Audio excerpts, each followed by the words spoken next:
నమస్కారం ఫ్రెండ్స్. కార్తీక దీపం సీజన్ 2 ఆసక్తికరమైన మలుపులతో కొనసాగుతోంది. ఈరోజు ఎపిసోడ్ నంబర్ 628లో అసలు ఏం జరిగింది? దశరథ్ రాసిన ఆ వీలునామాలో ఎలాంటి మార్పులు వచ్చాయి? జ్యోత్స్న మనసులో మొదలైన కొత్త అనుమానాలేంటి? ఈ విశేషాలన్నీ ఇప్పుడు ఈ వీడియోలో వివరంగా తెలుసుకుందాం. వీడియోను చివరి వరకు చూడండి. ఎపిసోడ్ ప్రారంభంలో దశరథ్ ఇంటికి లాయర్ రాకతో ఒక్కసారిగా వాతావరణం వేడెక్కుతుంది. దశరథ్ తన ఆస్తికి సంబంధించి రాసిన టెస్టమెంట్ అంటే వీలునామాలో కీలక మార్పులు చేశారని లాయర్ ప్రకటించగానే కుటుంబ సభ్యులందరూ షాక్కి గురవుతారు. అసలు దశరథ్ ఎవ్వరికీ తెలియకుండా ఈ నిర్ణయం ఎందుకు తీసుకున్నాడు? ఈ మార్పు వల్ల ఎవరికి లాభం కలుగుతుంది అన్న ప్రశ్నలతో కుటుంబంలో కలకలం మొదలవుతుంది. వీలునామా విన్న తర్వాత దశరథ్ భార్య మరియు మిగిలిన సభ్యులు నిశ్చేష్టులవుతారు.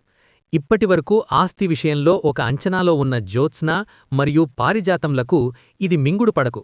దశరథ్ నిర్ణయం వెనుక ఏదో పెద్ద వ్యూహం ఉందనే చర్చ మొదలవుతుంది.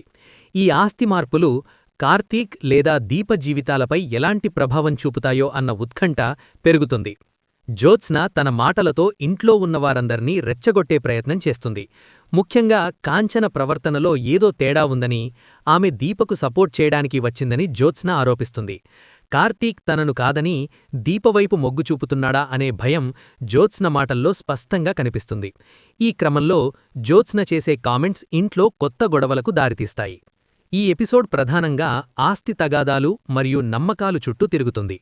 దశరథ్ తీసుకున్న నిర్ణయం వల్ల జ్యోత్స్న మరింత క్రూరంగా మారే అవకాశముంది. అలాగే కార్తీక్ పట్ల ఆమెకున్న అనుమానం, దీప పట్ల ఆమెకున్న అసూయ ఈ కథను మరిన్ని మలుపులు తిప్పుతాయని అర్థమవుతోంది. వీలునామాలో మార్పులు కేవలం ఆస్తి కోసమేనా లేక దీపను ఆదుకోవడానికా అనేది వేచి చూడాలి. చూశారుగా ఫ్రెండ్స్, కార్తీక దీపంలో ఈరోజు జరిగిన హైలైట్స్. దశరథ్ తీసుకున్న ఈ సంచలన నిర్ణయం వల్ల కార్తీక్ దీపల మధ్య బంధం మారుతుందా? జ్యోత్స్న తన అనుమానాలతో ఇంకెన్ని గొడవలు సృష్టిస్తుంది? మీ అభిప్రాయాలను కింద కామెంట్ సెక్షన్లో తెలియజేయండి. మరిన్ని ఇంట్రెస్టింగ్ అప్డేట్స్ కోసం మన ఛానల్ని సబ్స్క్రైబ్ చేయడం మర్చిపోకండి. Thank you for watching.